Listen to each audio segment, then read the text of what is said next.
You know that thing where older generations look at Gen Z and think they're just broken? Too sensitive, too anxious, can't handle anything, glued to their phones like it's a life support system. Yeah, turns out their brains are actually wired completely differently. And I'm not talking metaphorically here, I mean literally, neurologically, fundamentally different. Gen Z isn't just soft or too sensitive. Their nervous systems are responding to a world that's objectively more intense than anything previous generations experienced at their age. And their brains developed during this chaos. That's not weakness, that's adaptation. Let's start with something that sounds insane but is backed by neuroscience. Gen Z's dopamine baseline is fundamentally different from every generation before them. You know how dopamine works, right? It's your brain's reward chemical.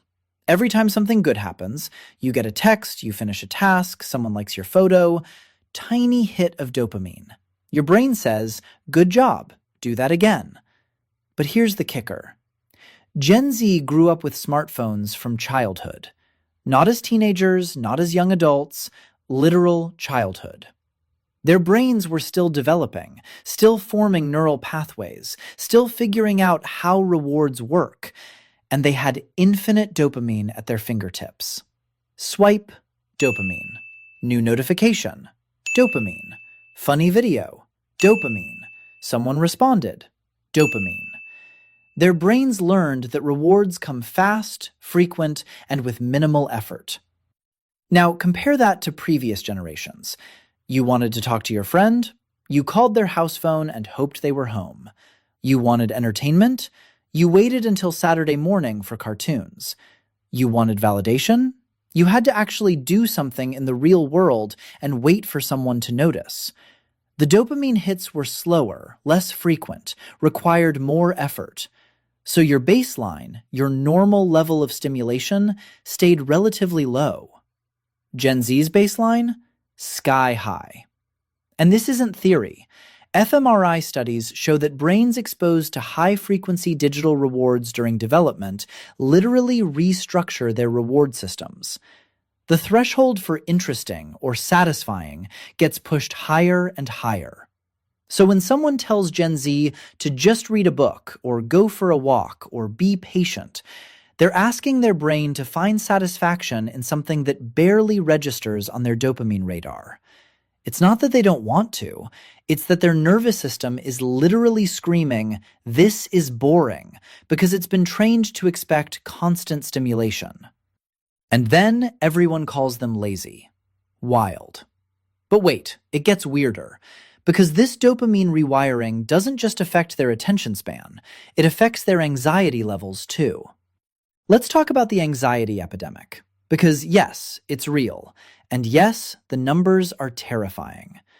According to research by psychologist Jean Twenge, rates of anxiety and depression in teens have skyrocketed since 2010, right when smartphones became ubiquitous.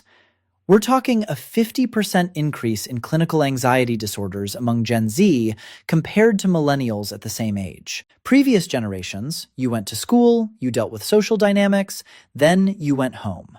Done. Social stress, over. Your brain could rest, recalibrate, recover.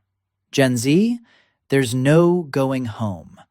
The group chat follows you. The Instagram story stays live. Someone's always posting, always performing, always watching. Your brain literally cannot distinguish between "I'm alone in my room" and "I'm being socially evaluated," because your phone makes them the same thing. This triggers something called chronic social monitoring. Your brain stays in low-level threat detection mode 24/7. Is someone mad at me? Did I say something wrong? Why didn't they respond? Am I being left out? Your nervous system never fully relaxes because the social environment never actually closes. And cortisol, your stress hormone, stays elevated. Not at panic attack levels, but at this constant simmer that your body can't sustain long-term without consequences. The result? Anxiety becomes your baseline, part that's going to mess with you. Gen Z isn't just dealing with normal developmental stress. They're dealing with what psychologists call collective chronic crisis mode. Let me paint you a picture of what it's like to grow up as Gen Z. You're born into a world that's already on fire, literally. Climate change isn't a distant threat. It's on the news constantly. Wildfires, floods, we have 10 years to fix this or we're all doomed. You start school. Active shooter drills are as normal as fire drills. You're 6 years old, hiding under your desk, learning that someone might come to kill you at school. That's not theoretical fear. That's your brain absorbing the world is dangerous during critical development years. You hit your teens. Economic crash, pandemic, isolation during the exact developmental window when your brain is supposed to be learning social skills, taking risks, forming identity. Then you're told you need to pick a career, go to college, which costs more than a house used to, and compete in an economy where entry-level jobs require 5 years of experience. Oh, and also save the planet, fix systemic inequality, and have perfect mental health while doing it.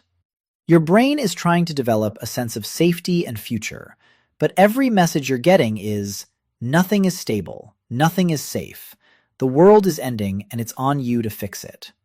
Here's something that'll surprise you. Despite all this, Gen Z scores higher on empathy measures than any previous generation. They care more about social justice, mental health awareness, inclusivity. They're the generation calling out toxic behavior, setting boundaries, refusing to accept that's just how things are. Why? Because their brains developed in an environment of constant information exposure. They see everything: global issues, diverse perspectives, injustices happening in real time.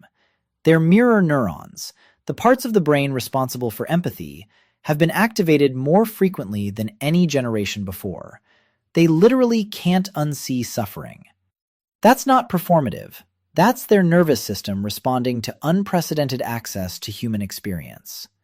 But caring about everything, all the time, while your own mental health is barely holding together, that's cognitive overload. And when older generations tell them to just focus on yourself or stop being so sensitive, they're asking Gen Z to turn off a part of their brain that's been fundamentally shaped by connectivity. You can't unring that bell. So what does all this mean? Gen Z isn't broken. They're responding exactly as any human brain would when raised in constant digital stimulation, perpetual social evaluation, and unrelenting crisis messaging. Their anxiety isn't weakness. Their need for mental health support isn't fragility. Their boundary setting isn't entitlement.